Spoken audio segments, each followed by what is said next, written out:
Yeah, yeah, yeah. Awesome, awesome, awesome. In Yeah, Landa? Is not that the from Landa one, Landa? not the Landa Oh, one. Based on this class now. There's a project file that Emil sent that he requested everyone to get, to download rather, oh, so that he okay. can take I us haven't through yet. the whole project. If you look in the group chat, you'll find Mm, the links to download. okay. Yeah, Right. yeah. So other than that, even as David has said, in regard to the Landa account, everyone, I think the assumption was we are getting a free unlimited supple pack for a month, but sadly that's not it. If you check in your accounts, you'll see that everyone has been given 75 credits, which means 1 credit per sample. So in everything you do not over download and then end up with 0 credits. So be cautious whenever you're downloading, so that you don't end up with 0 credits by end week. So other than that, thank you everyone, attendees, guests, panelists, and everyone watching from all the works of Earth. Karibuni sana. Today we have a new tutor here with us. Maybe most of you know him. Some of you don't know him, but I'll let him introduce himself. At the same time, I'll let everyone introduce themselves on his behalf. So, Emil, the mic Awesome. is yours. Cool. Thank you so much, Mike.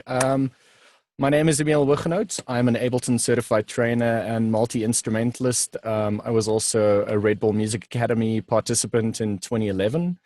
And I play a number of different instruments and got into music production after I discovered Ableton.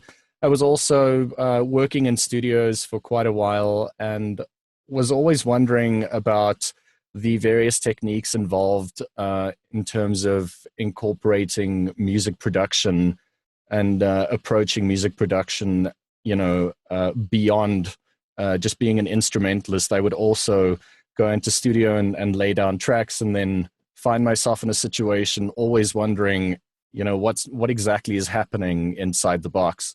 And then found Ableton and then became a certified trainer in 2013. And I haven't looked back since. I love Ableton as a company, what they stand for in terms of the community around it. I've also worked with Santuri previously, and it's just been such an amazing experience getting back to collaborating with Santuri, especially on this project.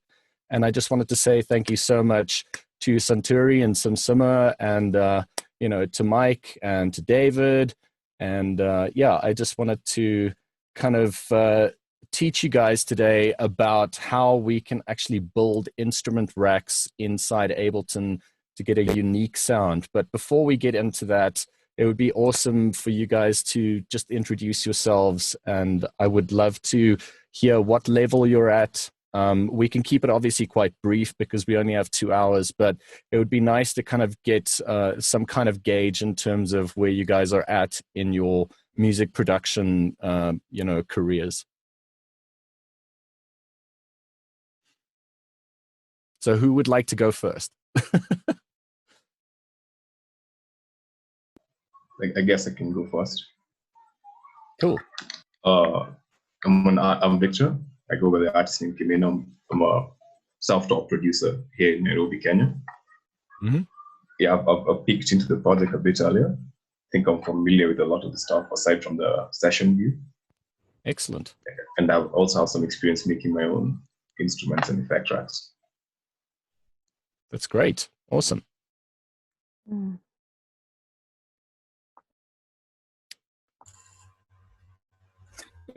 My name is Munyasia, Victor Munyasia. Mm-hmm. DJ producer. I'm at a point where I am not putting tracks, so I believe I'm at a good point.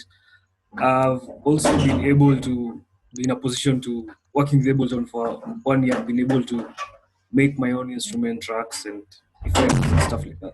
So yeah. Cool. Excellent. Mm. Who's next? Rachel. Hi, my name is Rachel, DJ Rachel, as some of you know me by. I've been doing using Ableton for since 2017, I think now. I've been able to do a couple of tracks, and one track is being used, was used for a group of students in Germany. No, is it in Netherlands for some project? They were doing a remix contest or something like that. So I'm working on a couple of tracks and an album right now. I'll let you guys know when it's gonna be out. Yeah.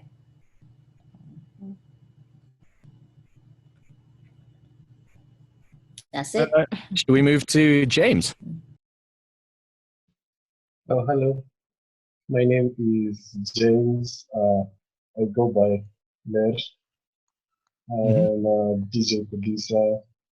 I've been making music for close to 3 years, but just started using Ableton. I've been using Ableton for around a year or a year and a half. And I also work with friends on a project called Flex Music, so we've been collaborating on music and stuff. So, yeah. Awesome. Melody. Hey, my name is Melody. I am a producer, came from a band background, got tired of that stuff, started producing. Yeah, like I've put out a number of tracks, not professionally yet, but yeah, I'm looking forward to learning about instrument tracks and stuff. Yeah. Awesome. DJ Shock. Hello, how are you? Cool, and you? I'm good. I hope everybody can hear me. I've been DJing since, wow, I think 17 years, and production is something new to me, and I've been attending the Ableton meetups. I got some experience as well from the gatherings of Femme Electronic here in Nairobi, and I'm still trying to figure out what direction I want to take with music production. I am interested in scoring films someday. Yeah, so I'm just here to pick up what I can pick up and hopefully give back in some way. Excellent. That's great. Mm. And who else have we got? Was that everyone? There is Nabalayo. Nabaleo. Hello? Hello. Hello. So my PC is a bit slow, so let me see.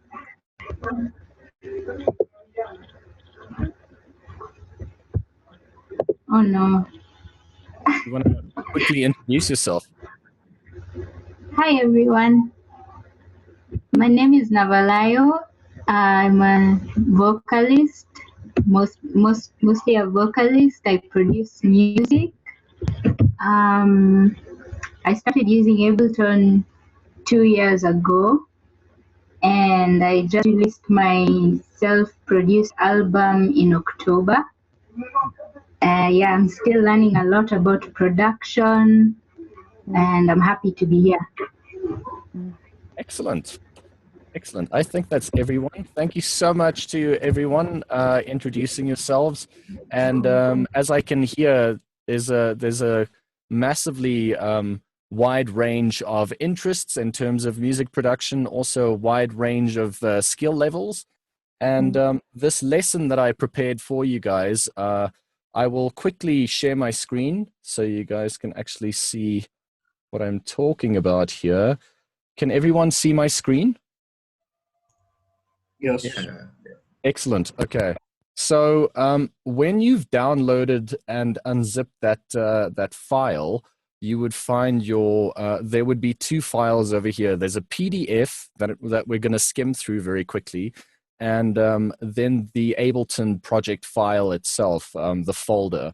So when we open up our project folder, then we want to obviously open the .als project to launch the Ableton project. And once you launch the Ableton project, it would look something like this.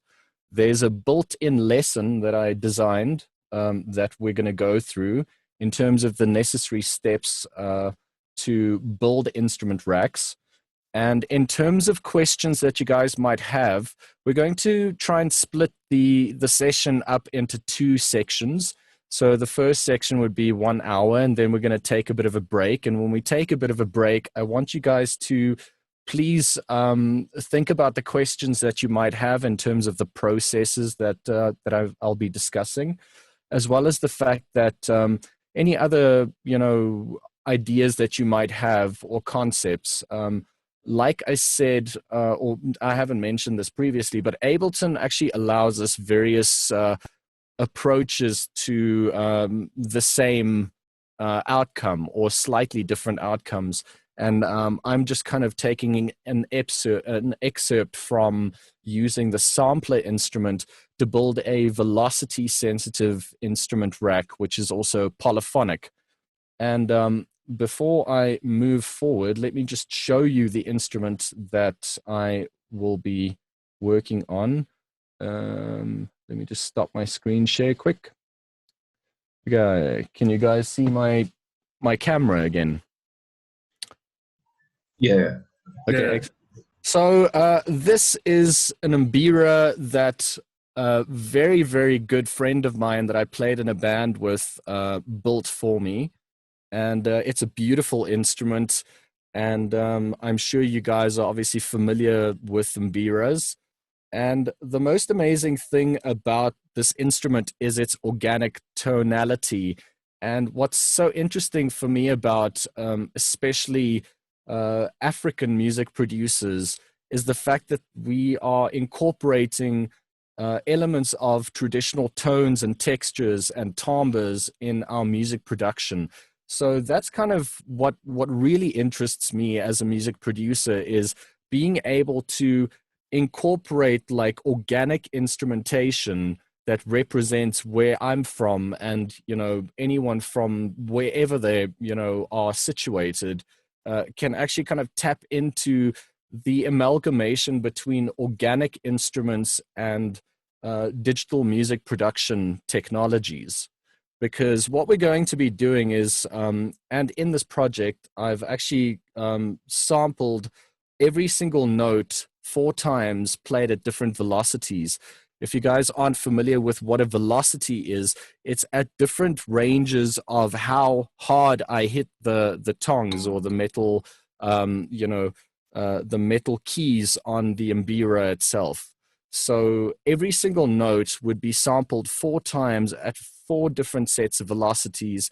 And then I'm going to show you guys how we use Ableton Sampler to actually incorporate these various samples in a meaningful way to build an instrument that will live inside your computer, that could stretch beyond the pitch that is possible on the acoustic instrument itself, as well as being able to add amazingly interesting effects to expand its capabilities. So that's what's so cool about music production, is you can take organic sounds and place them inside your machine, and you could use interesting sampling techniques to really use that organic texture and expand it beyond what is imaginable in the real world. And it's just really interesting to me. I find that like absolutely fascinating. So without further ado, if you guys want to follow along with the project, you guys are more than welcome to open the project. I'm going to share my screen again. So let's head over to the Ableton project itself. I just need to minimize a couple of things so I can see. Can everyone see my Ableton project? Okay. Yeah, it's visible. Okay, excellent. So I needed to, magnify the view just for the purposes of screen sharing. So this is a little bit larger than your project might be in terms of the clips and everything. But essentially the process of sampling acoustic instrumentation really comes down to miking, how we use microphones and what type of microphones are there that we could actually use to capture the most truest form of the acoustic instrument that we're sampling. So so the first section over here, if we're actually going through the help view, and you'll see you can actually page at the bottom here, you can go to the next page or the previous page. So we could just follow through with that. But you can see the first step is obviously recording an acoustic instrument would require knowing exactly where the instrument produces its sound, where the most energy in terms of the sound waves that it generates is produced, and then the frequency range the instrument produces, as well as, you know, the influence that the surrounding environment has on the recorded sound. So in what room are you going to be sampling this instrument? So the reason why I actually called this project ethical sampling is, you know, sampling can mean a many myriad of different things. Sampling can mean I'm taking a 10-second sample of like a drum loop from a famous Aretha Franklin song, or sampling can mean I'm taking a one-shot hit of a snare drum and I'm placing that in a drum rack, you know. So there's a massive discrepancy in terms of just calling it all sampling. And the reason why I'm actually approaching it from the angle of ethical sampling is what we're going to be doing with these instruments is actually creating a virtual environment where we can actually use MIDI to play anything we want that instrument to play. You know, so we're taking separate notes, sampling them at separate instances of velocity and pitch, and then building that inside a sampler instrument. So let's move to the next page. And we're just going to have a very brief look at microphone types. There's also a PDF document that I added in that zip file that I'll show you very, very briefly. If I just go to microphone techniques over here. So Shure obviously developed microphones, but this PDF document's really interesting, and I find it to be very useful, especially for people that are getting into various miking techniques. And we're not going to get into a lot of depth in terms of using various microphones, but this PDF document is a really fantastic resource for you to just read up on the various types of ways that we can mic up either vocals, the various ways that we can mic up, like, let's say, an acoustic guitar, and that could obviously relate to other instruments that are also string-based. I mean, I worked with when I was working with Santuri the first time, and I sampled Msafiri's Zeze instrument. You know, we obviously tried various miking techniques and tried various types of microphones, but essentially you will actually find that sweet spot. That's the most important thing. I mean, all these documents are kind of just stating very obvious concepts in terms of where sound is generated, and then also various microphones have various frequency response ranges in terms of you know, what frequency range the instrument is actually producing, as well as whether the microphone can actually capture those frequency ranges correctly. But essentially, like, I approached it the way that I would like mic up an acoustic guitar, for example. So I'm going to leave this this document with you guys to have a look at. You know, you can see we're miking up a piano. These are all like westernized instruments because, you know, Shure's obviously, you know, a Western company. But this is a great resource for you guys to actually have a look at, you know, woodwinds, from woodwinds to brass to, you know, pianos and guitars and so on. So let's move back to the project. And I just made a couple of notes here in the explanation of the various different types of microphones that you get. So you guys have obviously heard of condenser microphones. So this is an example of a condenser microphone, the Apex 550. And condenser microphones work better with high frequency instruments such as acoustic guitars, cymbals, pianos, string instruments. And what is different between condenser microphones to dynamic microphones, you'll see is they actually need an external power source called phantom power. So your audio interface, if we just have to look at some audio interfaces, there's another document that I also added to the resource list. If we're looking at setting up your audio interface, you can see that this box over here, just this Focusrite Scarlett, plugs in via USB into your computer or your laptop. And then what would happen is your microphone ports over here have the ability to produce an extra power source for your condenser microphones so that it could actually make it function properly, because a condenser microphone always would need 48 volts to work properly. So if you go through this document, you'll also see various ways that you can set up your audio interface. I'm not going to get into a lot of detail, but just know that your audio interface would provide that 48 volts for that microphone if we are using a condenser microphone. So let's move on to dynamic microphones. This is a Shure SM57. And a Shure SM57 is like a multi-tool kind of microphone.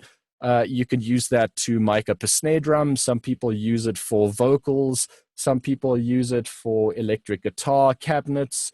Some brass instruments also use a Shure SM57. These are obviously just examples of dynamic microphones.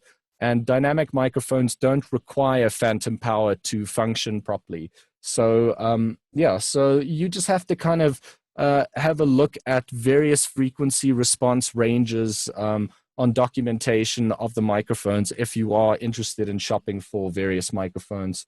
As you can see, I mentioned here, a heavier diaphragm of dynamic mics are far more responsive to low to mid frequencies and have a larger mass that generates enough voltage through movement to eliminate the need of external power. So and then obviously when we're dealing with field recording and so on, you get various devices like the Zoom or the Roland R26 that have a whole bunch of microphones built into it.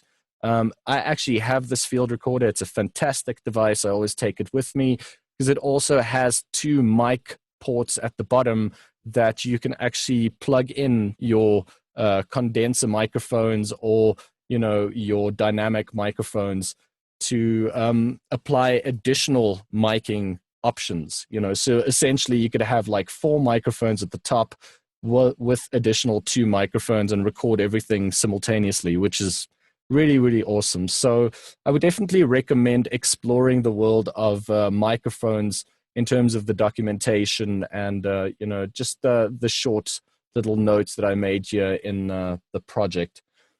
So the first thing that we need to do is, let's say we found the perfect microphone solution. Let's say we found the instrument that we wanted to record. Now, what do we do? So first of all, what I would recommend we do is we have to go to our arrangement view before we actually start recording.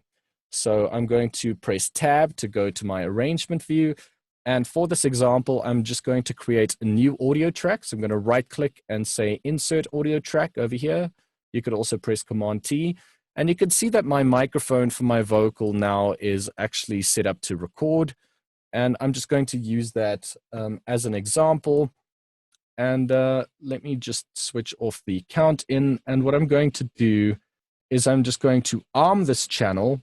And if you don't see any kind of response from your audio ins and outs, you could also click on this I/O button to actually see what channel you've selected. And if you don't see anything on this view over here, you would just need to go to your preferences to set up your input of your audio interface. So what do? We can just go up to live and then go to preferences. You could just press Command comma to go there. And then you can see my audio input device. This might be a little small for you guys, but you can see that you can select your audio input device from the audio tab. And this drop-down menu is going to give you all your various options that are connected to your computer. I'm using an Universal Audio Apollo at this point in time. And then I can also configure my inputs and outputs, or just my inputs in this matter, whether they're monophonic inputs or whether they're stereo inputs. Obviously, a microphone mainly would be mono inputs. You do get some stereo microphones. And then just select OK, and then close that up, and then you'd be able to actually see a response over here in terms of the selected channel.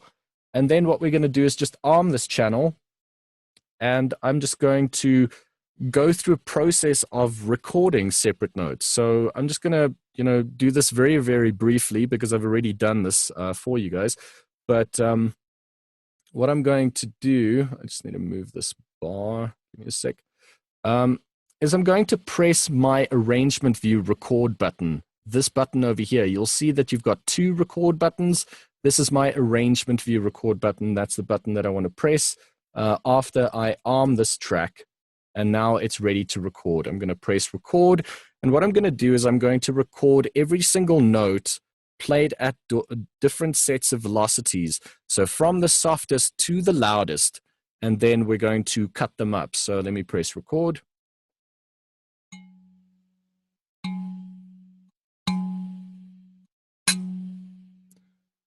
So there we go. So there we have our various, recorded notes. And what I'm going to do also is just switch off my grid, because what I want to do is I want to actually truncate the separate parts of the samples. And as you can see, my grid is bothering me in terms of like selecting exactly where the transient starts. If I just expand this view, and we can actually see this properly. So there we go. So I could just right click in this window, and then I can go to this fixed grid situation over here at the bottom, and I can just select off. And now I can click and drag to select the region of the sample, and I can press Command E to cut that. So now what I've done is I've actually cut this specific area, and then I'll do that with all my other samples as well. So I'll just select that, press Command E, and then obviously we can just select the top area, which would be the bits of the sample that we don't need, and I can just press delete to delete those. So we'll obviously do that for all of these, but it's a very tedious process, which we don't need to do from scratch because I've already prepared this. But the process in terms of recording the same notes is very important, because it's going to be very easy then to cut these up and know every single note in terms of what is recorded. We would be able to label, and we know exactly, okay, we've got 4 sets of notes, or 4 sets of velocity per note, and we can rename these very easily. So I could right click and I can say rename, or I could press Command R, and let's say, if this was an E flat, I can label that E flat, and I could just call this soft, and so on. I could label all of these. We could obviously color code them according to their velocity, or according to their note, whatever suits you. But essentially we started the recording process, and then we don't have to just press record and stop the whole time. If we're actually just clicking on record, and we just record for a whole bunch of time, like let's say like a half an hour, or even like 20 minutes, we can actually get all the samples we need and then cut them up in this manner. And then what we would need to do is then place them inside our session view. So what I would do is I would select these, and while I've got them selected, I could press Tab, and then I can obviously drop them in session view. Now that's obviously what I've done here, so I'm not going to do it again. Now we can move to the first step, because now what we've done is we've recorded all our samples, and what we want to do now is expand this group, and you can see that this says unprocessed samples of the Mbira rack.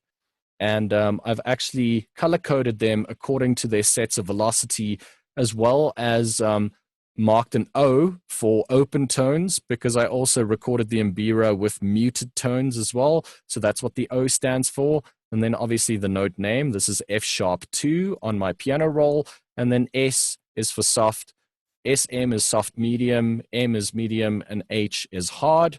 And then you can actually see in brackets, these are like labeled tune me. So this is very important. If you're building instrument racks that you want to coincide with, let's say, your synthesizers or your plugins that produce sound, then they need to be tuned to a specific key so that it makes sense when you start incorporating your racks with other VSTs or other native Ableton instruments. So that's why I said tune me over here, because even though this instrument might be in tune with itself, it might not be in standard tuning, and that's why we have a tuner over here. So we could just find the tuner device in our menu. If I expand this and I go to my audio effects, I could just find my tuner right here, drag and drop this, or double click, and then your tuner would be there listening to the clips that I've imported, or the clips that you've imported. So I'm going to bring this down a little bit, and remember, these are completely unprocessed samples, so they might be very loud, so you want to bring them down. And then what I'm just going to do is test this. I'm going to select the clip, and we could either click on the play button, and I want you guys to have a look at what's going on with this. So yeah, we can actually see that this is a flat note, So that's problematic in terms of there's something else playing. Just give me a second. Let me just stop all these clips. Okay, so now what we want to do is we want to repitch these specific samples in the clips themselves. So you can see when I double click on my track over here, I can see the tuner device and any other devices that I've put in here, but I could also move between my clip view either by clicking on the bottom over here, or I can just double click on a clip to see it. And you can see we've truncated these samples, and now we want to actually repitch them. And the tuner actually told us that we are flat. The F sharp is minus 22 cents flat. So let's have a look at the clip view. Double click on your clip, and then right in your sample box over here, you'll see the transpose dial, and below that, you will see a fine-tuning dial that is measured in CT, that is known as cents, and ST over here at the transpose is known as semitones. So that is obviously when we're talking about chromatic notation, moving from C to C sharp to D and so on. So that's measured in semitones, but we are interested in pushing up the pitch in cents because it is measuring an F sharp 2, but it is flat. So what we're going to do is just push that up. So let me just push this up by 22, and then let's have a look. So we need to obviously flip quickly between our tuner view and our clip view. So an easy way of doing that is using a hotkey. We can obviously click at the bottom here to move between our device view and our clip view, but we could also use the hotkey Shift Tab. And now I can just keep Shift Tab and press, between these two, so I can flip between my clip view and my actual device view. So I'm just going to go back here, and we don't have to press the play button with our mouse. I could just simply press the space bar button or the enter button actually to trigger that. Now you can see if I'm just pressing enter the whole time, I can re-trigger this clip and see, okay, we're out by about like 1 cent, so I just double click, just go back to my fine tune over here, and let's go to 23, press Shift Tab again, and just press enter. Just give me a sec. Come on. Press enter. There we go. That is definitely in tune, or as in tune as the instrument will be. Remember, organic instruments obviously create a lot of additional harmonics and overtones, which could also kind of shift in time. You'll actually see that the tuner picks up it being flat, and then it stabilizes when I'm triggering that. Can you see? You know, passage of time is actually like showing that this is not exactly 100% F# 2 the whole time, but that's what's so great about acoustic instrumentation. The texture of the notes change, you know, based on the velocity, based on how you recorded it, and so on. But this process would be very tedious to do that one by one. We could actually find out what the actual adjustment should be of that separate note, because these are all F# 2, and we can actually manipulate the fine-tuning of all 4 clips at the same time. So I can click on the first one, keep Shift in, and click again, and now you can see I've got 4 clips selected, and I can go down here to the detuned box, and I can just type in 23 cents, and now we can obviously flip back by pressing Shift Tab, and I can now trigger these, and we can have a look. And you can see the various sets of velocities, you know, kind of change the pitch slightly because of the overtones, but essentially, you know, your ear won't really pick up that it's out of tune. It just has a different texture to the note. So now we've actually tuned all of these. So we're going to go through the entire process and tune these, but I've done that for you.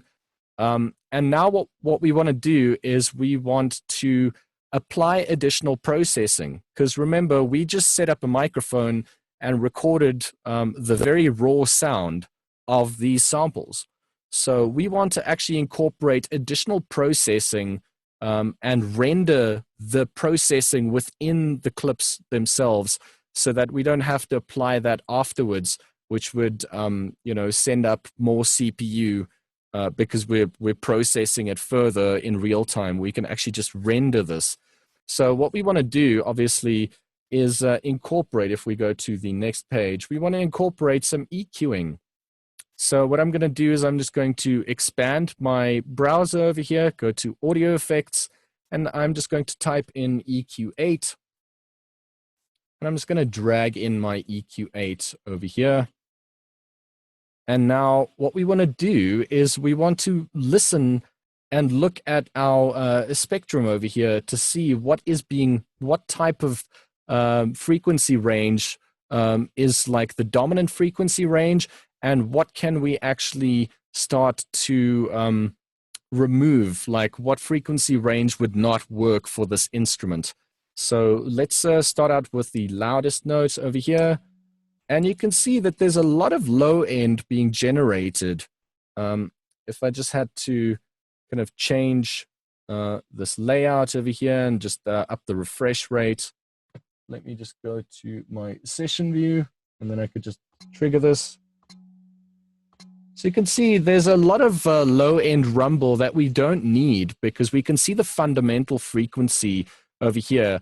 And the interesting thing about EQ8, when you expand it, you can see I clicked on this little triangle to expand my EQ8, is I could use my mouse, and wherever my mouse is pointing on the spectrum, it is actually going to show me what the frequency is in hertz, but also the note name. So in the corner, and I won't be able to zoom in over here, but if you guys look at it, you can see very finely F# 2 is exactly where the fundamental is over here. So you can see that every single note relates to a frequency range, but also a specific note name on your piano roll. And then obviously the amount of dB, whether we're pushing up that specific fundamental frequency or whether we're actually bringing it down. So every note in the real world that is being recorded would generate a fundamental. A fundamental would be the actual note that is being generated, but then on top of that fundamental frequency, harmonics would be generated as well. If we just trigger this again, you can see all these spikes over here. These are all harmonics being generated from the same fundamental note. So that's also something to kind of look out for when you start working on your EQing. But I'm not going to go into any more detail in terms of EQing.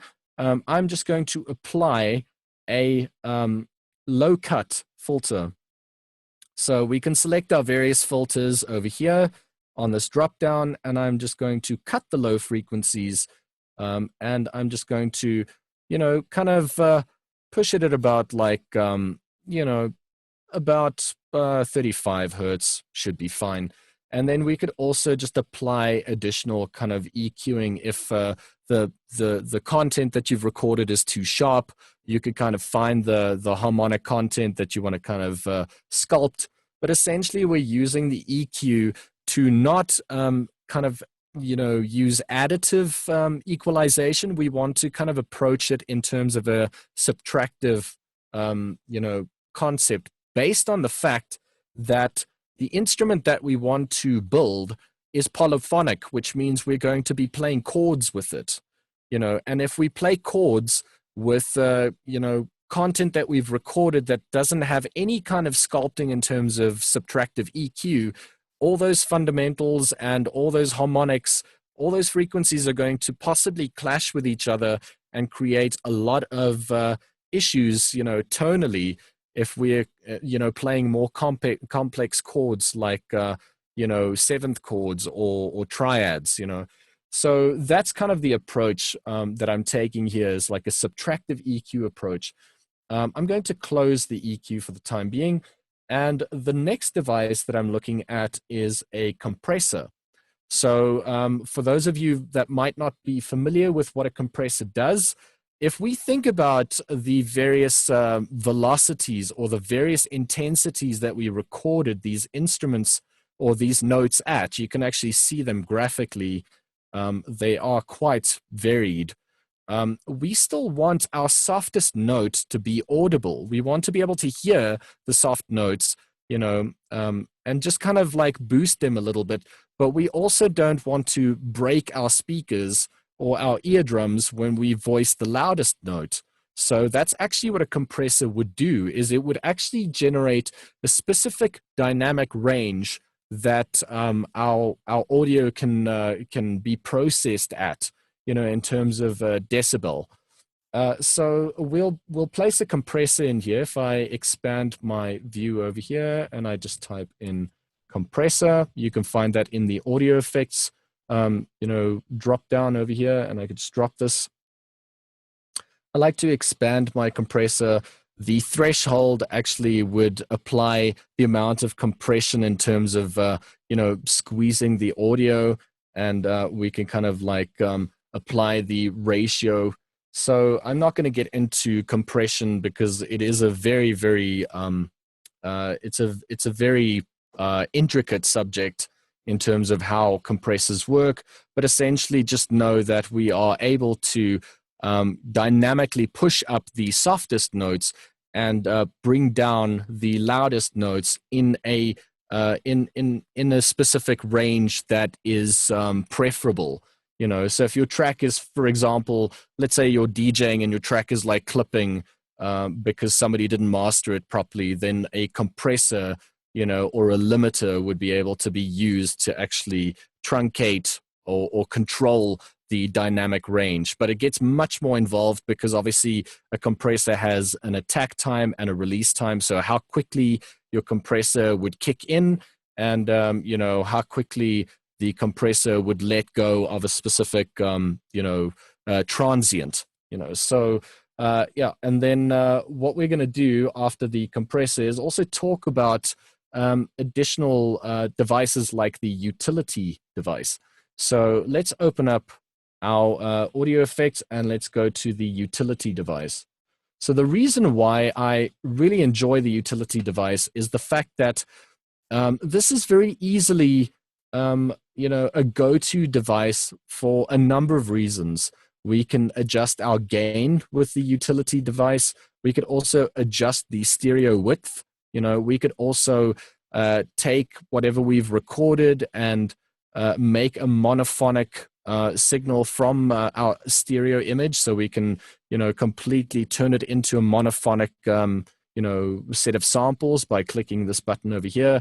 We could also subject a specific frequency range to be mono, which is really great because if you think about it, your bass frequencies, generally speaking, you want to have a specific cutoff frequency range to be monophonic, so that when you're playing on a big system, for example, where the distance between your left set of speakers or your right set of speakers is farly greater than your set of monitors in your studio, using the bass mono function allows you to actually know that you're going to get the same amount of punch from either speaker, whether it's the left or the right side.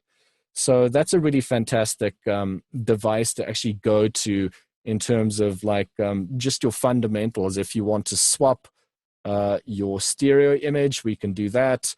You could remove the DC offset or just select one of the stereo pair that you've recorded.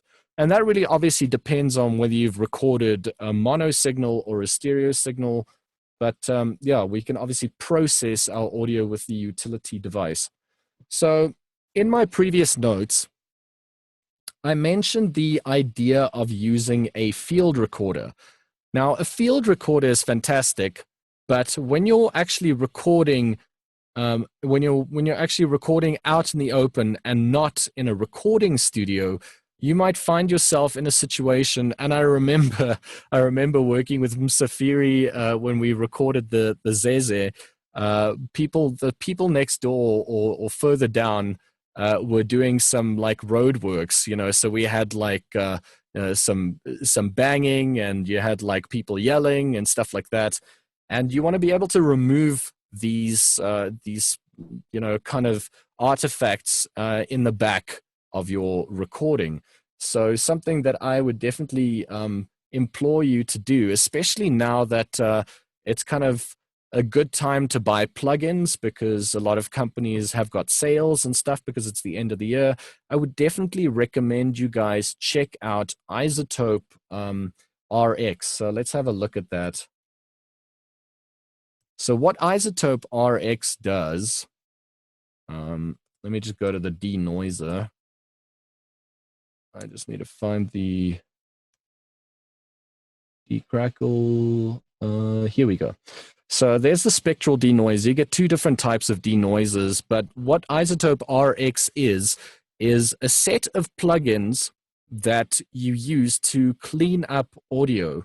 So whether you're actually recording for film, let's say you recorded dialogue and there was issues with the sound, then you can actually grab the set of plugins over here from iZotope, the RX series, to actually clean up your audio. So I can just do a very small little example of that.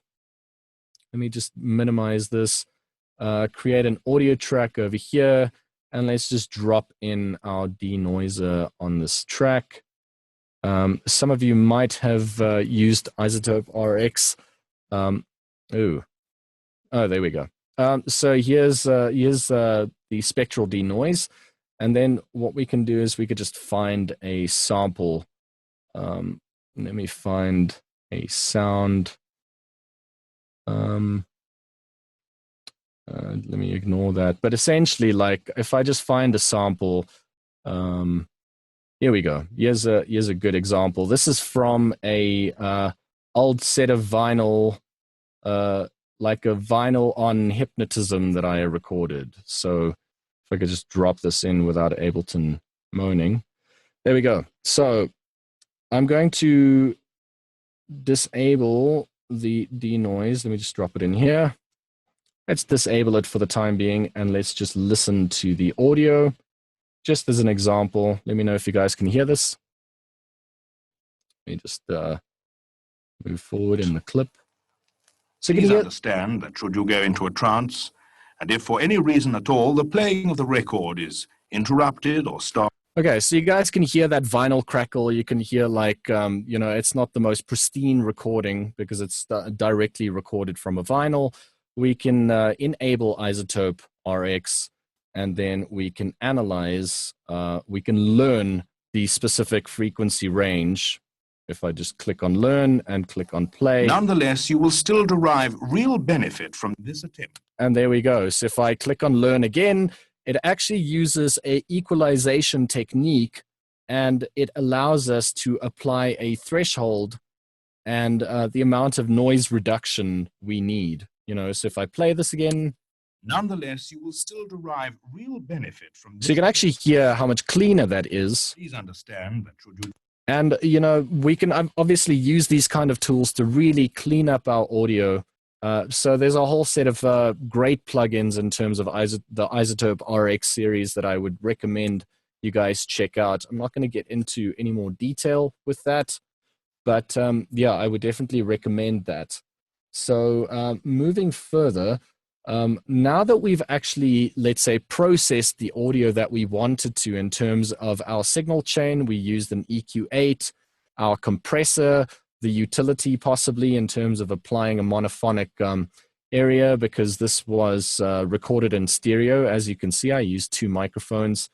Now what we can do is we can freeze this. So instead of us going to our arrangement view and placing these clips and then going to the export audio video or shift control R hotkey, we can actually just freeze this, because all the processing of the devices that I placed in here will then also be applied on these clips. So I can literally right click on my track if I've tuned all of these clips, and I can go to the freeze track option. I can click on that, and then Ableton is freezing all the scenes, and then all of these clips would have all the processing that we've applied. And the great thing about freezing is now we're not using the CPU for the devices anymore, because Ableton rendered everything in box.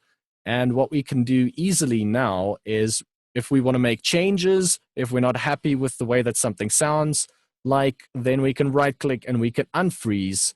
I wouldn't normally use the flatten option, because I like the idea of being able to go back and unfreeze it if I want to change. But essentially what I'm saying is we can select all these separates, and I can either click and drag to drag the frozen samples here. But when I click and drag them, then you can see that we've removed our frozen samples from there. And these are obviously all processed now. You can see our transposition and our detune is set to 0 cents, but look at this. Let me just place the tuner device in here as well, so we could just do a quick test. Just give me 1 second. Let's find the tuner. And let me just place it in there. Okay, so now let's test that, because I froze this and dragged it over, and now I can test this. And you can see our tuning is now accurate based on the fact that we actually applied the tuning to this set of clips and then froze them, as well as all the additional compression and EQ. All of that stuff is now imprinted over here. But let's say we wanted to go back. Let's say we didn't want a set in stone approach to it. We can just press undo quickly, and this is still frozen, but I'm going to do something different. I'm going to select all these clips by selecting the first one, pressing Shift in, and selecting all of them. And then what I'm going to do is keep Alt in. So keep Alt in on a Mac, click and drag. And then you can see when I drop these, I'm actually making a copy. So I have these. If I wanted to unfreeze this, I could do that. Unfreeze track. I can make changes. I can detune this or whatever. But I've now created the print of the processed audio on this set of clip slots in this new track. So that's a fantastic way of, a fail-safe approach to processing the audio. So let's move on to the next step. So now we've processed the audio. Let's collapse this. Let's expand to step 2. So now what we want to do is we want to bring in our set, our simpler device. So I'm going to remove this tuner, and I'm going to create a new MIDI track. So I'm going to press Shift Command T, or you can right click anywhere in an empty area like here, and you can insert a MIDI track just by right clicking. And I've got a MIDI track over here because I'm going to bring in my sampler instruments. So I'm going to expand my browser, and now I'm going to go to my instruments, and I'm going to grab the sampler. Now, the reason why I'm grabbing sampler and not simpler is sampler allows us to house more than one sample at a time.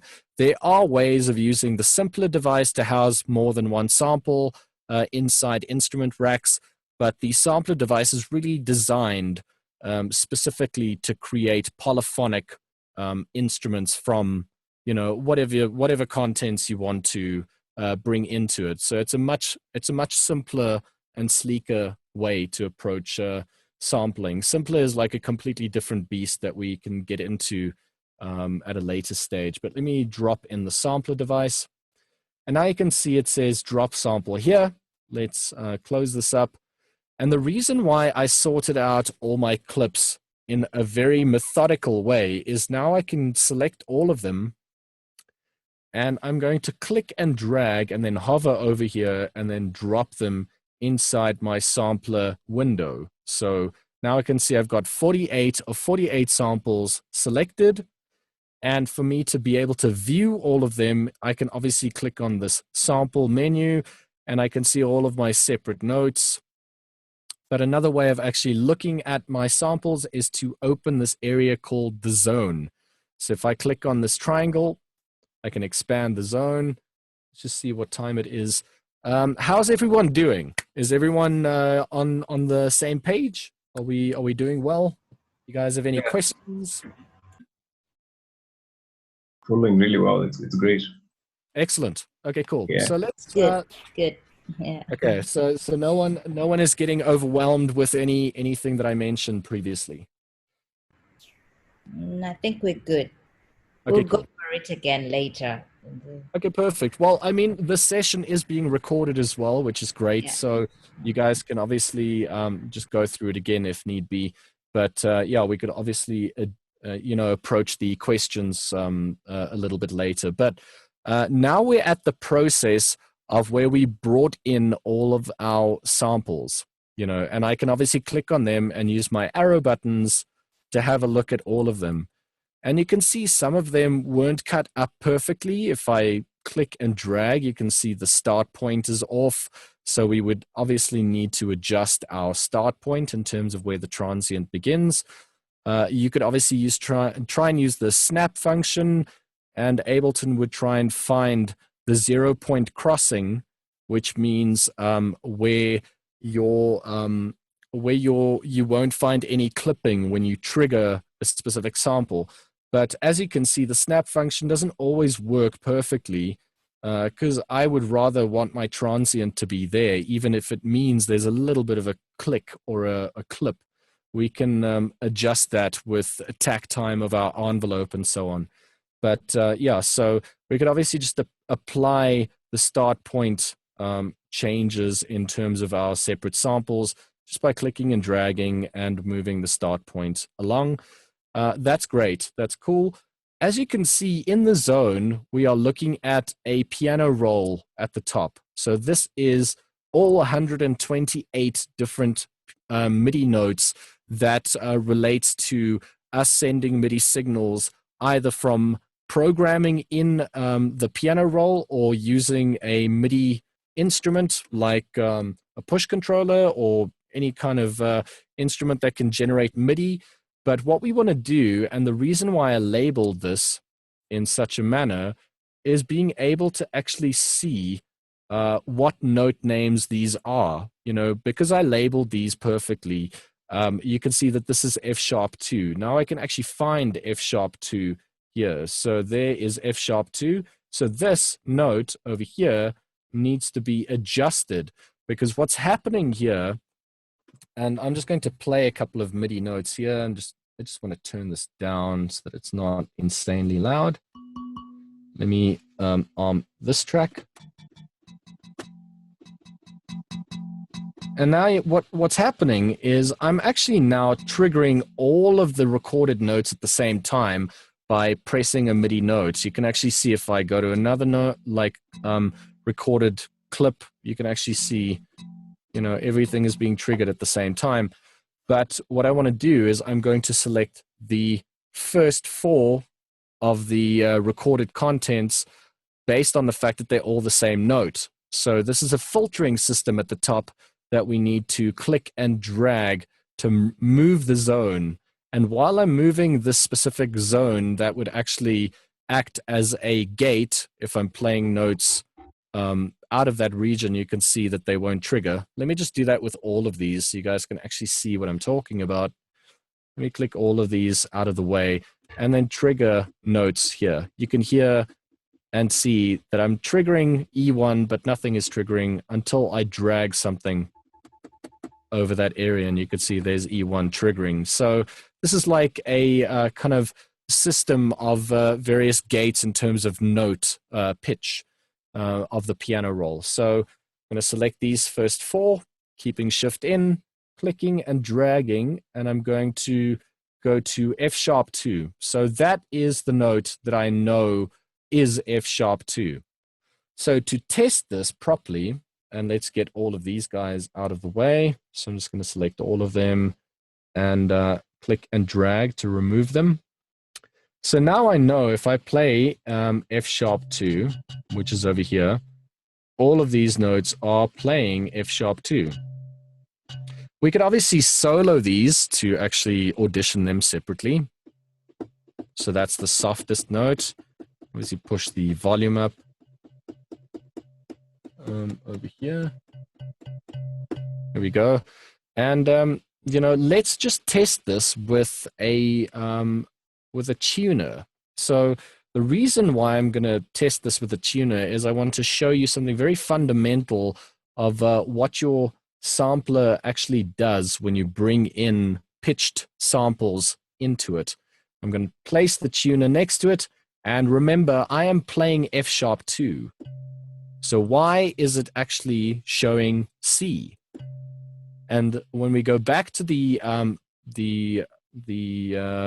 zone view over here, there's a very fine little letter R. If you guys look, I mean, I can't zoom in here, so I can't do call outs, but just know that over here on C3, there's a little letter R going all the way down, and that actually is showing us, it's indicating to us what the root note is.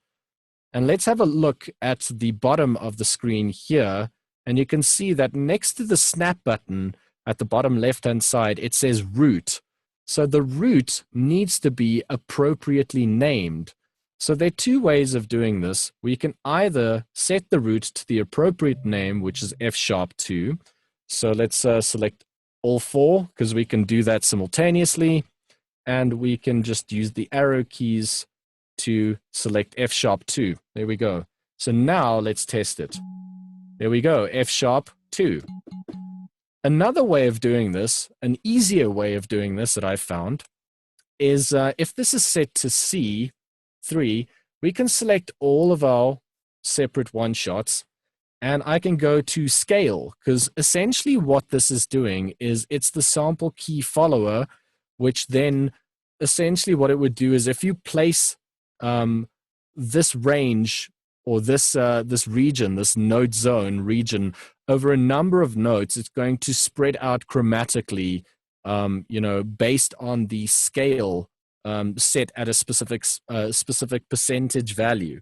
So if I set this back to 0, then what we've done is we've disabled Ableton internally trying to repitch these notes over a specific area.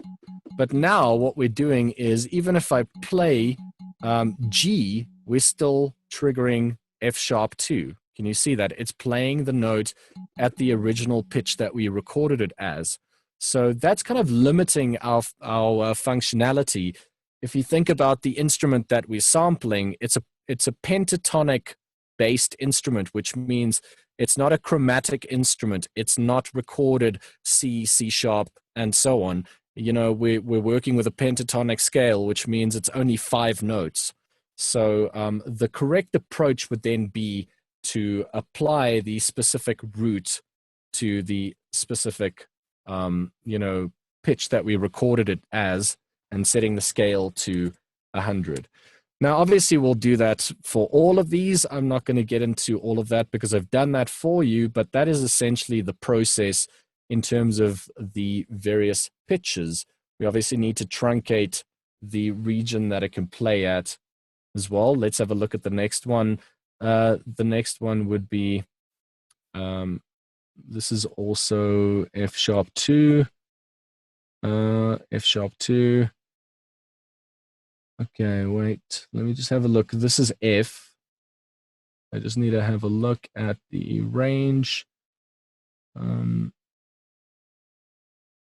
Give me 1 second. I just need to have a bigger view of my region. But essentially what we're doing, okay, I'm not going to waste time, but essentially what we're doing is the next, let's say the next note that we recorded was like G, right? So then we're going to kind of just arrange it in such a fashion that, you know, these won't overlap. And then you have the ability to obviously stretch this all the way below, so we can play lower notes lower than the actual pitch that we've recorded, but that allows us to apply chromaticism, and that applies to various scales that we can decide to voice, you know. So, you know, and that is obviously just the one separate sample that you're hearing. You're hearing the same sample because this is set to solo. But now what I want to do, let's say we arranged all of these notes in terms of where they would be played via key. Let's go to the velocity tab, which is right next to it. And now we can actually apply velocity, you know, like a kind of velocity zones based on the amount of velocity that we are playing at on our instrument. Like, so I'm playing on my MIDI keyboard here, and you can see if I play really softly, it's measuring at a specific velocity range. If I play much louder, you can actually see I'm playing almost at 127 over here. So this is like a different way of discerning between our different sets of samples. So even though they are the same notes that were recorded at different sets of velocity, we can arrange the various samples to be triggered via the amount of velocity that I'm playing on my MIDI keyboard as well, or programmed on the piano roll. So an easy way of doing that is selecting, because we only recorded 4 notes per note, or 4 sets of velocity per note. I'm going to select these 4 and then right click and then say distribute ranges equally. It's a very easy way of quickly doing that set of velocity over here. And we can just quickly enable all the 4 sets of C sharp, and now I can trigger them, and you'll be able to hear the different samples. Check. Let me just zoom out a little bit. This view is like yeah, there we go. So soft, louder, the loudest, and you can actually hear the texture of the sample changes. You know, we could obviously have a look at them, you know, in the view over here at the bottom. Click on the next one. There we go. And same story, start point needs to be adjusted, and so on. Okay, so now we've actually applied splitting up via key and via velocity. We are not going to be using the chain selector. This is great for drum racks and so on, but we're just splitting it via velocity and key, which is perfect because that gives us a lot of scope in terms of creating an instrument that really feels organic when you're playing it on a MIDI instrument, or whether you're programming it. You know, you get a lot of expression out of it based on key and velocity. Okay. So now that we've actually done that, we can move to the next step. The next step is being able to actually process this further. So let's go to step 3. I'm just going to close this up and open up step 3. And now we've actually, let me open the zone. Now we've basically split up our entire range of samples via key and velocity. You can see I'm using a technique here that allows me to crossfade between samples. So even though I've recorded 4 notes, if I trigger velocity in between, like let's say 24 and 39, we can actually trigger both of these samples at the same time to get a different type of texture as well. Now, that'll only work very well if your start points of your samples are perfectly in alignment. You might possibly run into some phasing issues. It's not set in stone in terms of this approach, but this crossfading technique just allows for additional variation in terms of working with less samples and getting more out of it because you're combining various signals. But you can see via key and velocity, that's awesome. We've done that. Everything is set up. You can also see that the root notes have been adjusted. So where those R's are, that's all kind of defining the root, and then making it a chromatic instrument, like I said, to allow you to apply various scales to it. So whether you're playing in a major key or a minor key, you can play this instrument in a various set of ways. So let's close this up and let's start inspecting the idea of additional signal processing, because now we've got our velocity sensitive instrument and we could play it. But you can actually hear that it still sounds a little bit strange based on the fact that when I remove my fingers from the keys that I'm pressing, that the instrument all of a sudden just cuts off. It's as if I'm muting the resonance of the instrument. And that's not very natural. It's quite an unnatural sound. So what we want to do with that is, now that we've got the samples in here, we're obviously triggering them via MIDI, whether I'm programming them in or playing them. And MIDI obviously defines a number of various parameters. If you think about voicing a note, it's not just the start point of a note that's being voiced. How long would that note sustain for? What pitch is that note? What is the velocity or intensity of that note as well? And that is how we can kind of program more realism inside our sampler or inside any synthesizer, essentially. So what we want to do is, we've got our samples in here in this window. We want to go to our filter and global parameters. So in our filter global parameters, you can see that we have a built-in filter. This is by default a low-pass filter. We can obviously adjust the frequency range and so on. We're going to get into that in more detail. But what I'm interested in is the envelope. So for those of you that might not know what I'm talking about, an envelope dictates various number of things. An envelope is split up between attack, decay, sustain, and release. So if we're talking about a volume envelope or a VCA, if you're talking about like synthesizers, that is basically the amount of volume that the notes would be able to generate. And that's why these are global settings. They're not set for separate samples. This is global settings that we could apply. So if we adjust the attack time, for example, let's say to a couple of milliseconds, and you can see graphically this is changing. Listen to the texture of the instrument now. Let me just make it a little bit more apparent. You can actually hear. So we're cutting off the attack time, which means the volume is very low, and then after a set number, like in this instance, 998 milliseconds, the volume is rising from 0 decibels all the way to minus 12 decibels in this instance, to voice like a far gentler sound based on the attack time. So that is the attack time. We can graphically interact with it over here. But then we have our decay, and then we have our sustain.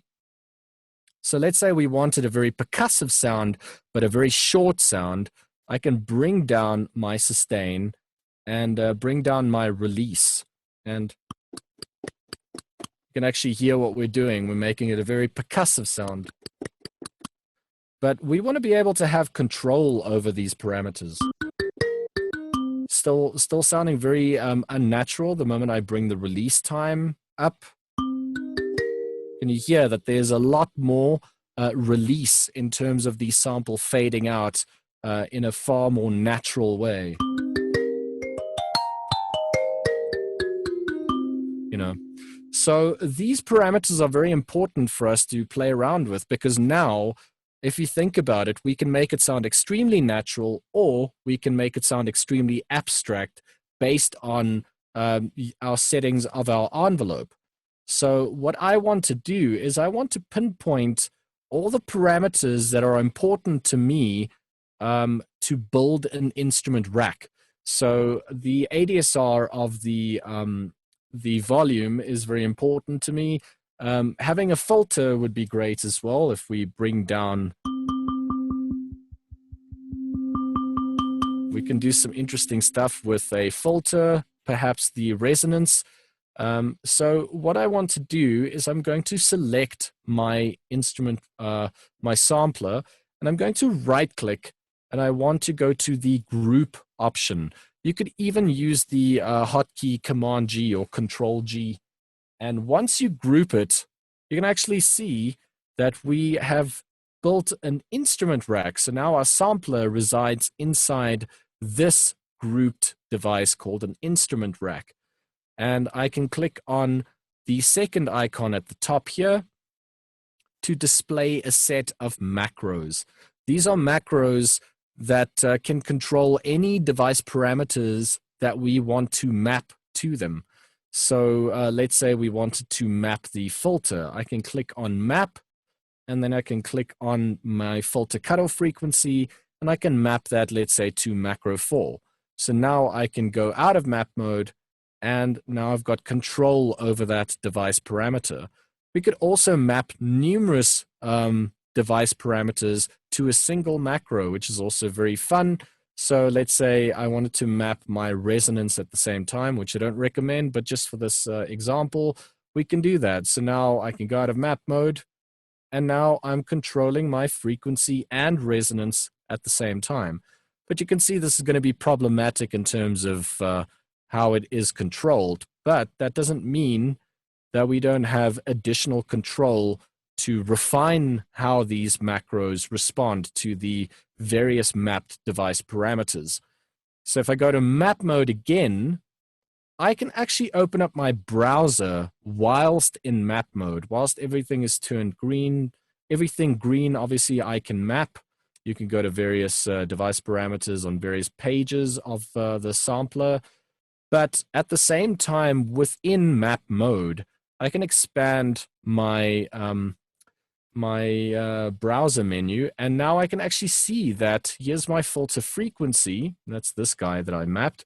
And if I click on resonance, you can see automatically it's selecting that as well. And we can actually set a minimum and maximum range of how our macros respond. So now you can see we're getting a different set of values now based on the minimum and maximum range. So let's say like I wanted to boost a little bit of the resonance at the end, whilst in minimum, I want the resonance to come down, you know. So you could also invert your minimum and maximum range. So if I wanted to do that, so when it goes to minimum range, the filter is actually completely open. You know, so you have the option of kind of expanding the capabilities in terms of mapping multiple parameters to a single macro, if that is what you want. If you don't like a specific mapping within map mode, you can select a specific parameter and just click the delete button, and there you go. You can even select it from within the device parameter on your particular instrument or effect and just delete it as well. So it's as easy as that. Another way of mapping, which is very easy, is just to right click on a device parameter and just mapping it directly to a specific macro. So there it is, you know. But for fine tuning, the map mode is, very user-friendly. It's a very cool way of working. So let's map a couple of other parameters. Let's map the attack time. So I'm going to map that to macro 1. And I'm just interested in working with, let's say, the decay and my release. So I want to map that to macro 2. So let's map that to macro 2, map that to macro 2 as well. And now we have control over the release time. Let me see if I can just close this up so you guys can see this properly. Now we've got control over our decay and release. You can see the minimum range is way too short. Let me just open up my filter. See, that's far too much. So it's a very easy way of kind of working as well is you can have a clip with programmed notation. You can see over here, I've got different sets of velocities within the same note.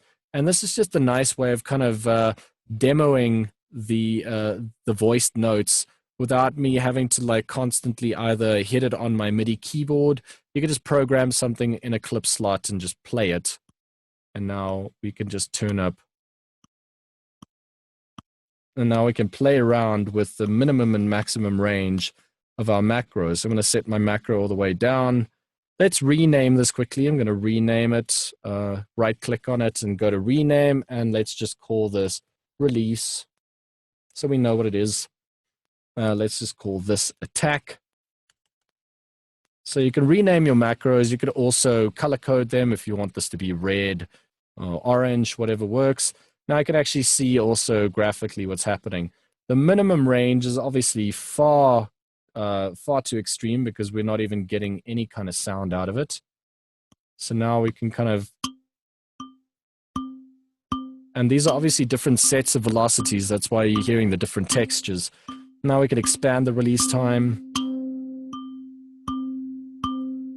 Let's try the attack.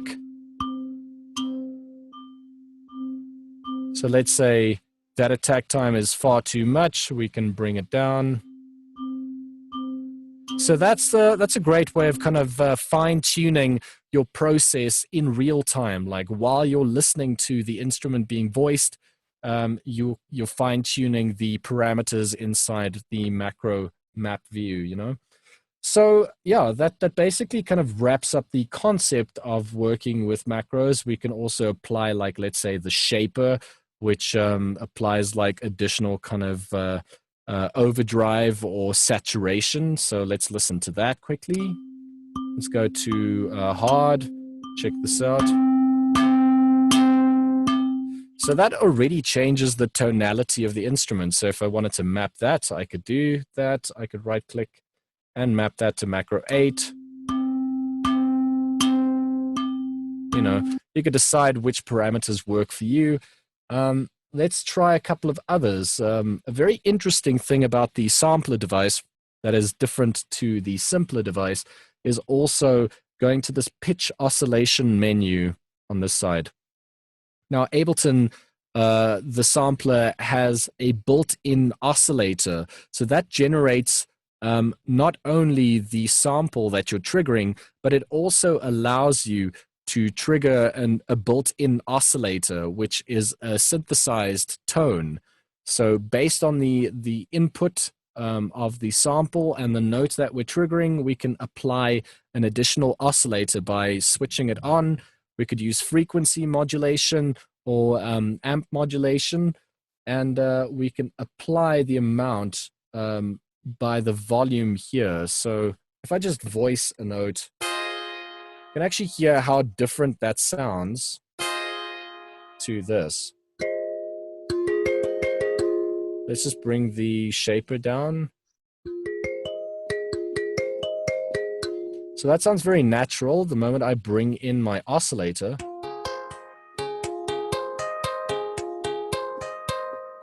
We're kind of voicing a different kind of set based on the sine wave. We can select various wave shapes of our oscillator, and then we obviously have our envelope to our oscillator as well: attack, decay, sustain, and release. We've got a pitch envelope. If you want to kind of pitch bend notes, you could do some interesting stuff with the pitch envelope. Let's try that very quickly. This is your semitones that you can apply. So now it's going to start at plus, let's say plus 24, which should obviously be several octaves higher. And then for the attack time, it'll be pitched higher and then go to its original sample pitch. So you could do some interesting stuff with pitch envelopes as well.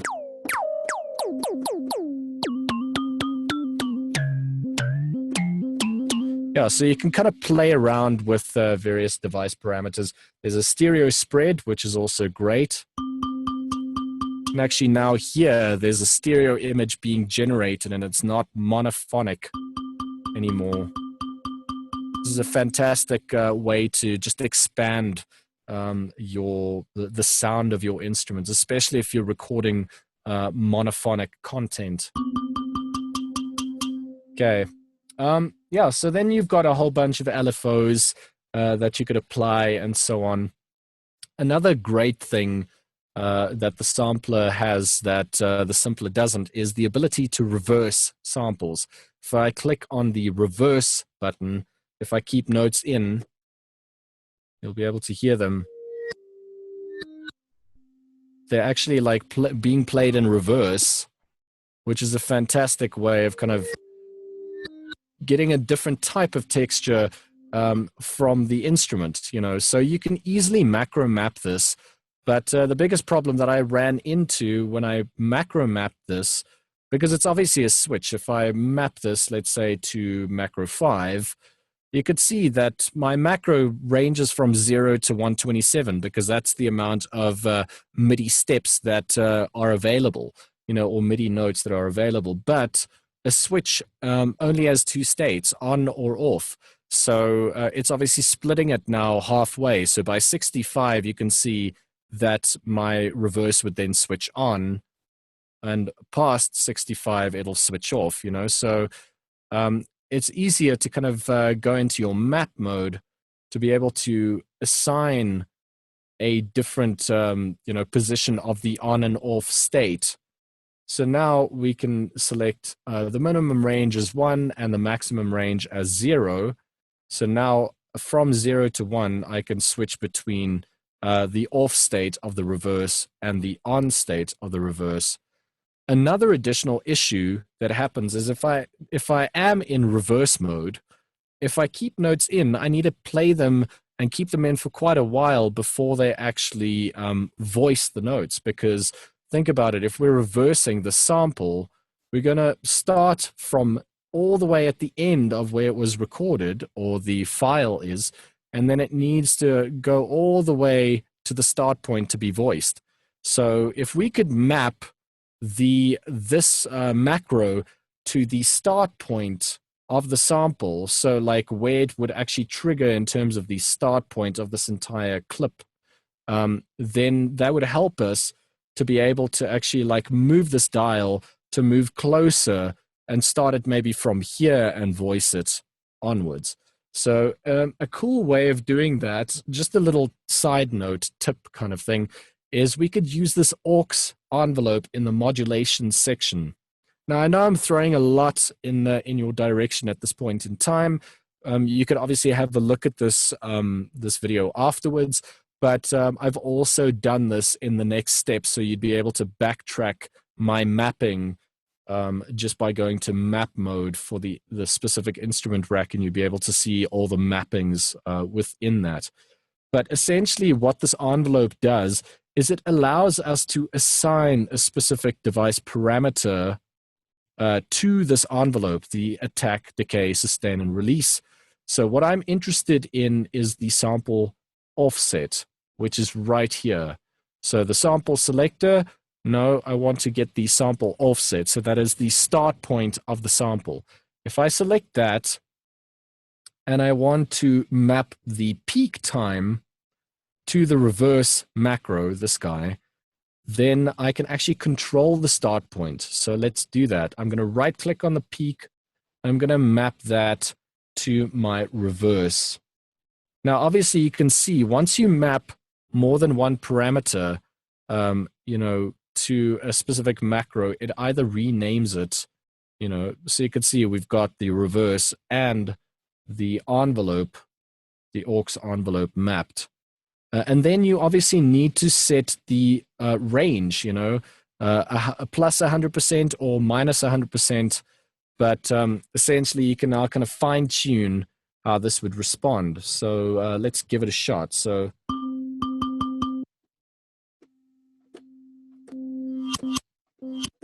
you can actually hear that the sustain is like far shorter here, longer here, you know, and if we go to map mode, we can actually either inverse it. I can go to minus 100. Let's try that.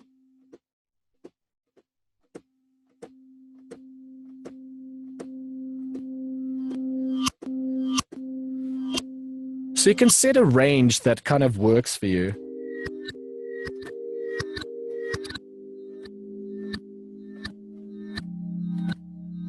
You get the idea. I mean, you could do some really cool stuff with that. And if you want to switch it off, you just go back to 0 and then you can actually, like, you know, set it, switch it off, you know, switch the envelope off.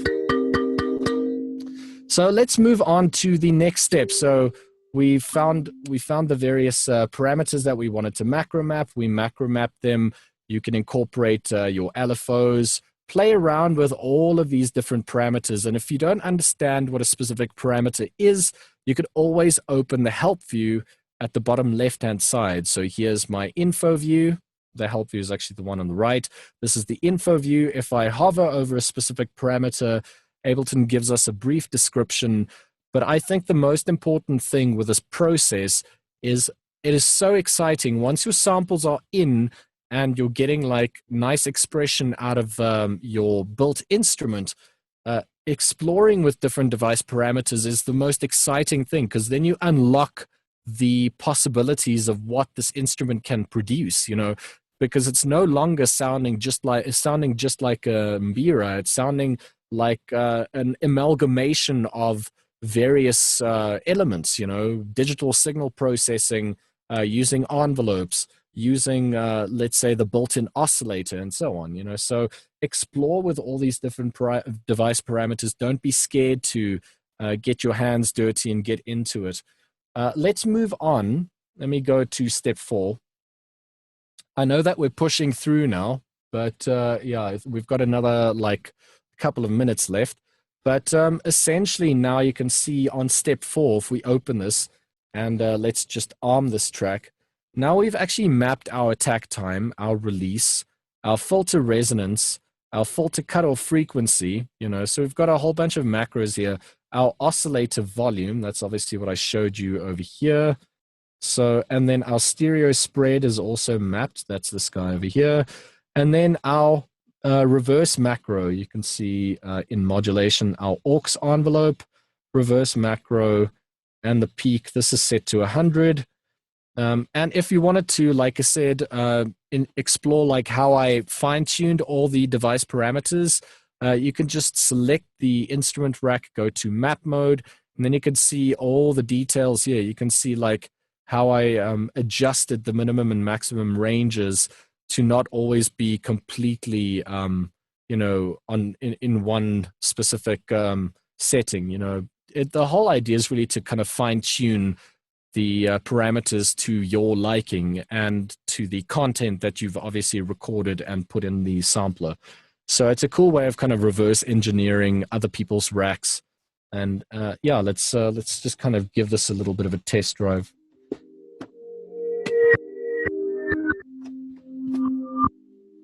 So let's push the filter up.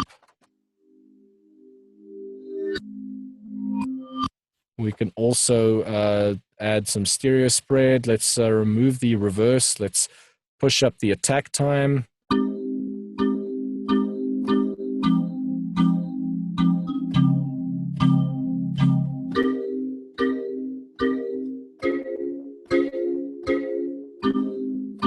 You know, so now we're getting like a very different type of texture, and that is all the device parameters that were mapped inside the sampler. Now we can expand. If we go to step 5, we could expand and incorporate a delay. You can actually see that I added that. So I'm going to go to step 4 and show you how I did this. We've mapped all 8 macros. Now what I want to do is if I press Command G again when I select my instrument rack, so not my sampler, but my instrument rack at the top here, if I press Command G or right click, I can group this again. I'm not going to group it to a drum rack. I'm just going to group it. And now look at this. Now I'm housing a rack, an instrument rack within another instrument rack. I can expand this.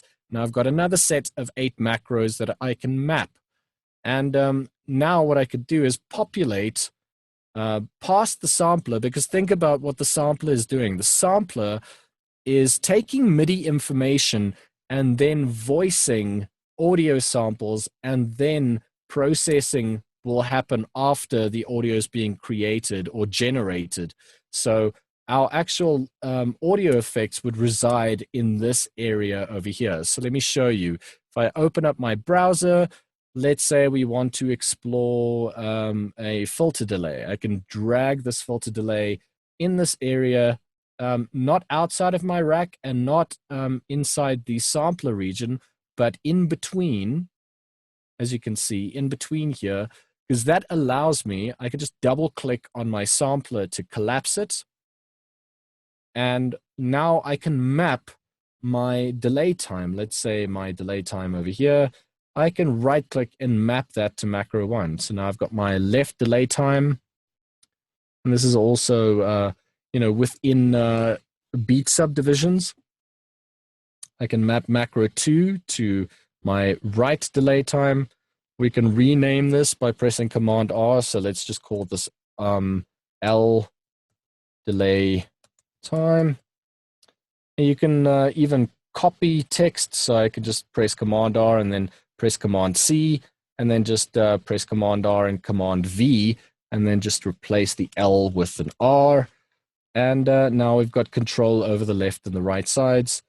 And we can map, let's say, both feedback amounts to macro 3.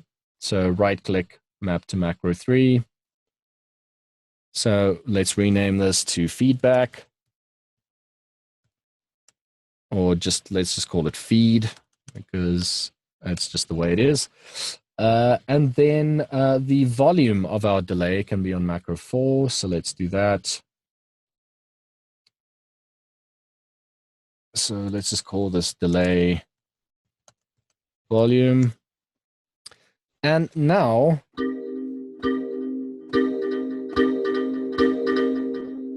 let's add some feedback.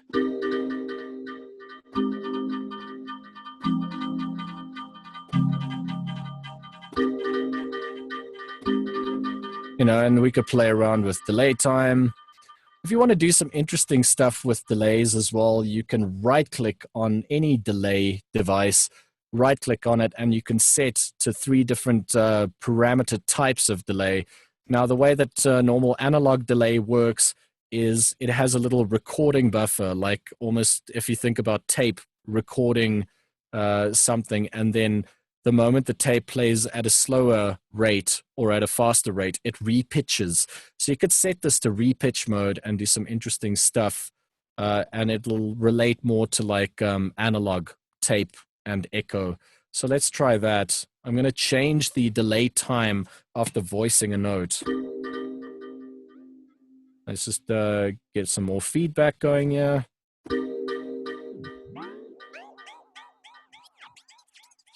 So you could do some interesting stuff with feedback.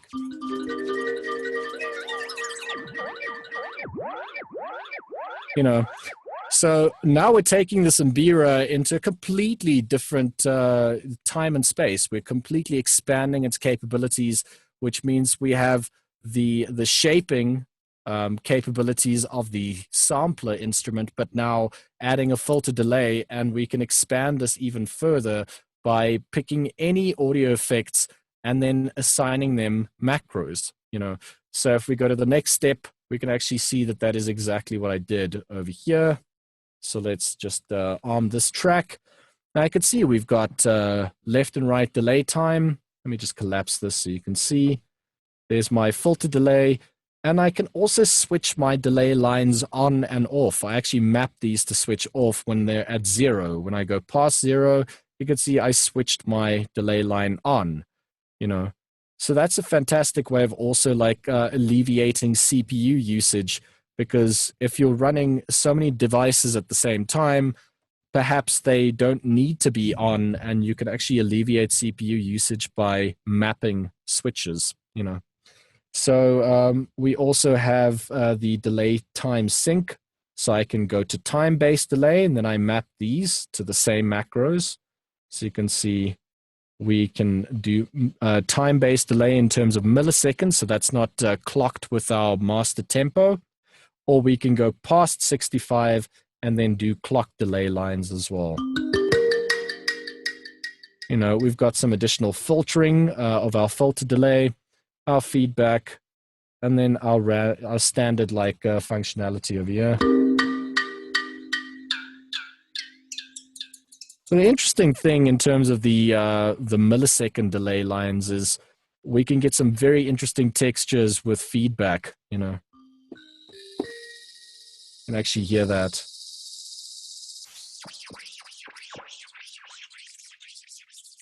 You know, so feedback working with delays and repitching is like super fun. And then you can see that we've got the frequency ranges mapped as well as a built-in reverb. So here's my dry wet of my reverb. Let me just collapse this and bring up the reverb just by double-clicking on it. My dry wet of my reverb device has been mapped, as well as my reverb decay time. So let's add a little bit of ambient sounds.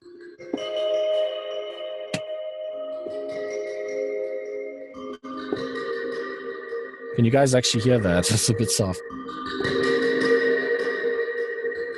It's audible, it's audible. So you can actually hear, like, you know, now we, like, the way that I kind of envisage this, the most visceral way of explaining this for me is it's almost as if you are now sitting with a piece of clay and you have the ability to use your hands to shape the audio. So now we've got everything we need to be able to start like really exploring and playing around in terms of shaping the contents of the samples that we placed within our sampler with the use of various effects and with the use of what sampler provides us with. The last step within this entire like project that I want to show you guys is incorporating an arpeggiator into this this realm. So let's say we were still here on this step. We can do the same thing again. I can select the entire rack, because you can see this is just the selection of the rack. This is the entire rack selected because everything is highlighted. I can right click or I could press Command G and group this again. And I have a set of additional macros. And what I'm going to use these macros for is for MIDI processing. So remember, MIDI doesn't make any sound. MIDI is just a triggering system. What notes am I voicing? What is the velocity of the notes that I'm voicing?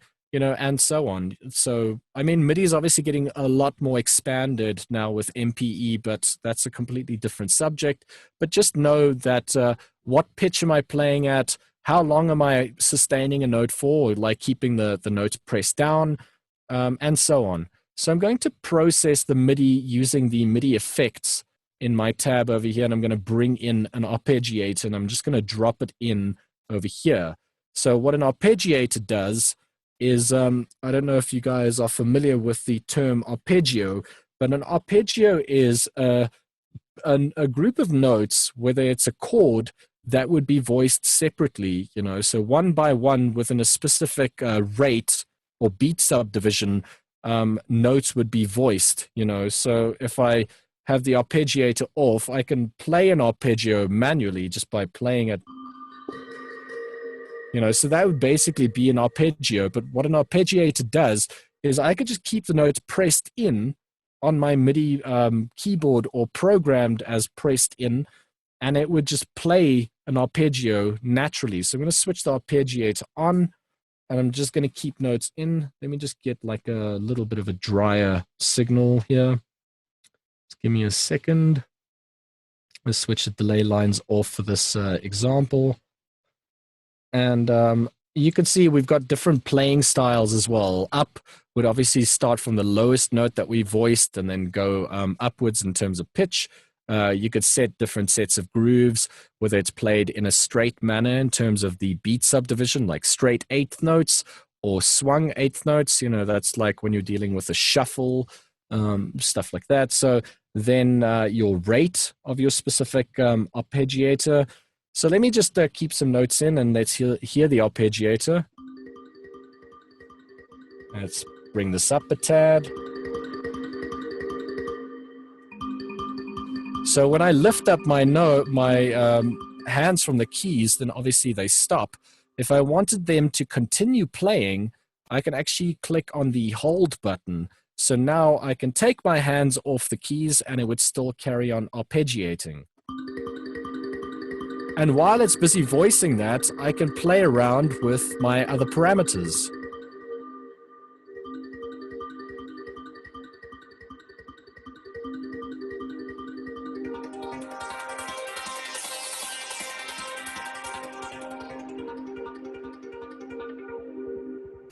So you can see how you can really expand, you know, your instrument by using devices like arpeggiators, because every note that's being voiced is a new MIDI note. And if you wanted to actually record that information, you could do that as well by just creating another MIDI track. And then the arpeggiator that's creating those separate MIDI notes, you could just route it back in to record it. We could do that a little bit later. But what's so cool about the hold function is you could kind of take your hands off and then start exploring with your macro mappings and kind of getting different textures out of your instrument. We could change the rate. Let's just play around a bit.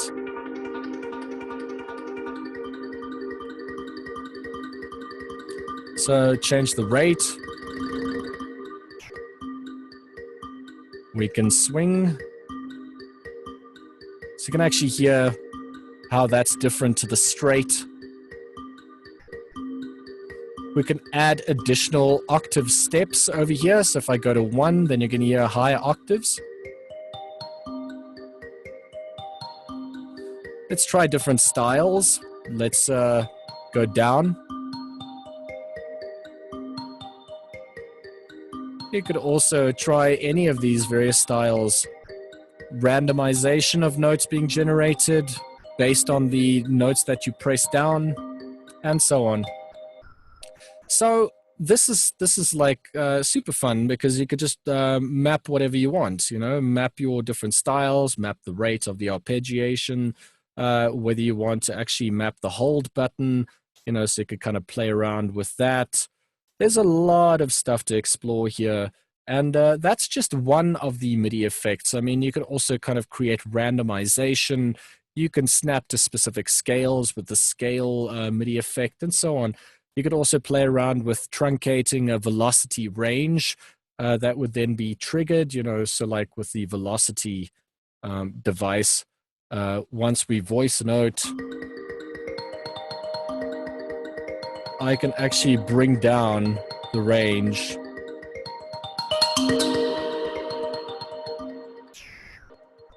So we're controlling not the volume, but we're controlling the velocity. And that obviously relates to the samples that are being triggered, essentially, because we're working still with MIDI. So, I mean, the sky is really the limit. Like, when I started building instrument racks and started exploring with these concepts, it's completely opened up an entire new world, because if you think about it, as a music producer, it's not just about your production techniques. It's not just about the interesting like ways that you approach various techniques like side chaining and gating and using compression and all of these things, or what interesting or awesome plugins you have. It's also about generating like a signature sound. And I find that when you're building your own instruments from scratch with your specific parameters, like your set out parameters of your choice, not only are you implementing interesting production techniques, but you're also implementing a signature sound. You're actually like implementing something from the ground up that's a signature sound. And I just find that like extremely inspirational in terms of approaches to music production. So the last step over here, step 6, let's just have a look at that very quickly, is the entire built example. And you can obviously expand and see what's been mapped. But I definitely, I would love to hear what you guys do with this as a template. And David told me that Msafiri also supplied a whole bunch of samples. I don't know whether they're actually one-shot samples or not, but you know, this device is obviously based on separate one-shot hits that would then obviously need to be placed in the sampler device. You know, so obviously in the zone area, as I explained to you.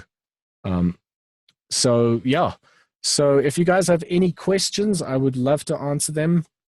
I would love to hear what you guys do with this as a template. And yeah, thank you very much for listening to my voice for so long. But yeah, it's super inspirational stuff. I love working with instrument racks. It's like, it's my favorite thing. It's so cool. Oh, Emile, It was thank great. you so much. Cool, guys. So yeah, let me just off screen sharing, and then we can get into it. Stop sharing. Yeah, I mean, obviously just to say that obviously we worked together previously on this, and I kind of seen over your shoulder you doing this previously, but it does never sort of fails to amaze me the sort of level of inventiveness that's going on there, and the results. I think, and everything really comes down for me to the results, and it's just such a beautiful sounding instrument, and it's so so evocative, and I'm just it's a real pleasure to see how you put it together. So that would be my only comment. Thank you. That's so great. I mean, that was what was so cool about the whole Santuri project was I was obviously asked to just do a couple of lectures and a couple of workshops and so on and producing. But the moment we started talking and started kind of playing around with the idea of actually building instrument racks, because I was fairly new to the subject in the beginning when I was invited, and it was just such an amazing process because we kind of like started exploring this stuff together, in terms of I was sitting down with Essa and I was speaking to him saying like, because obviously based on the instruments that were being sampled, like some of them are string-based instruments that are being plucked, and that's actually far more easy to work with. We also recorded a flute, the Ndere, which was much harder to kind of make authentic based on the fact that it's controlled by your breath. It's controlled and sustained in a very different way, so we had to kind of work around with reversing envelopes and doing all sorts of interesting stuff. But yeah, I digress. It's just interesting based on how the instrument is actually being played in real life as to how you approach putting it inside a sampler.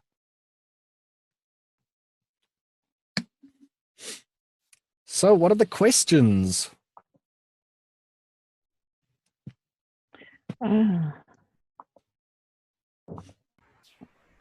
So how do you turn everything that you've done into your own rack, and then put it into Ableton? Okay, so everything was already recorded in Ableton. I actually failed to tell you guys that you should obviously save. So I'm just going to share my screen very quickly because that was quite silly. But as you can see, here's my rack. So I've got my rack, and there are different elements of my rack that I can select. As you can see, I can select the area that just has the sampler. I can select the audio effects area that has the sampler within that. and then I can select the entire rack, which is the one on the far left-hand side, which has the arpeggiator as well as everything else.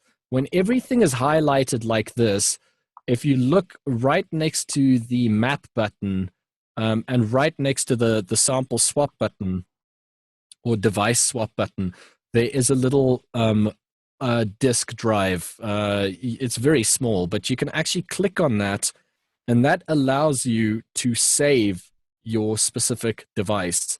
Now, because we're dealing with a sampler that has like audio samples within them, we need to make sure that we comprise everything within one within your user library, because we're dealing with separate samples. We're not just dealing with a software instrument, we're dealing with triggering specific samples.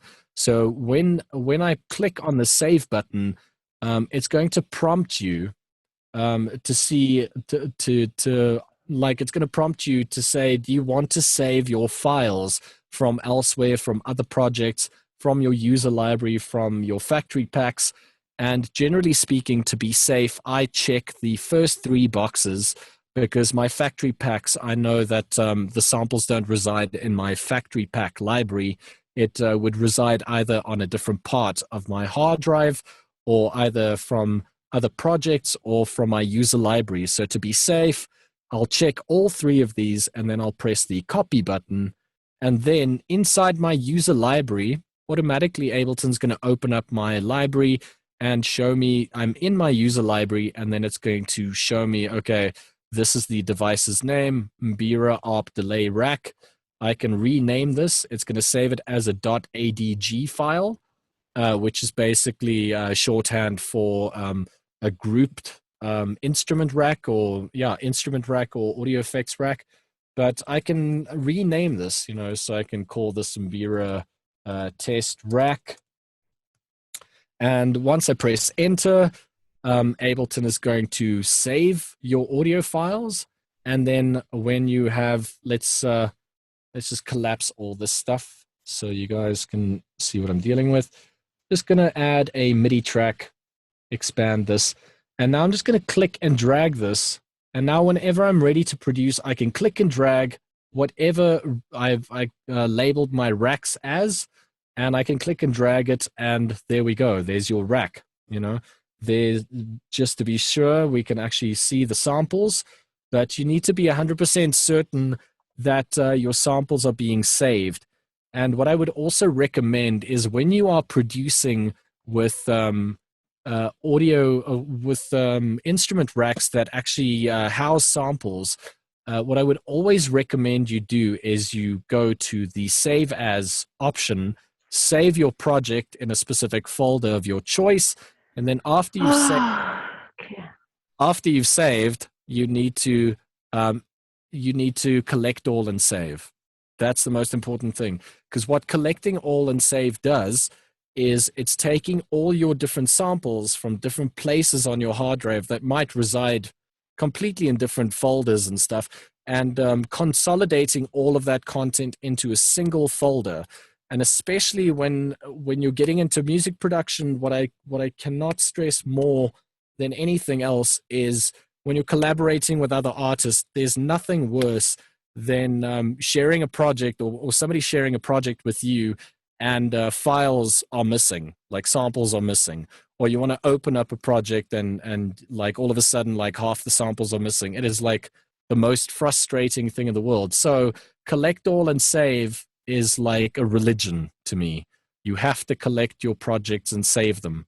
But essentially the plan is, save your instrument racks into your user library under a name that you know, and you can easily search for them. If I type in Mbira test, you can actually see there it is, So yeah, it's just about basic housekeeping. Music production isn't just about like, creating beats and making music and expressing yourself. You want to be able to revisit your work. Let's say you have a template where you love the way that you process that vocal. Why not save that as an audio effects rack chain? you know, so the next time you record vocal, you don't have to start the process from the first EQ that you bring in or the first compressor that you bring in. You can save this stuff as audio effects racks, or you could save instrument racks in this instance, that, you know, this workshop was about. But the process is really about like being able to actually, at your fingertips, grab the instruments that you've built or grab the audio effects that you built, and then have that signature sound at your fingertips, you know.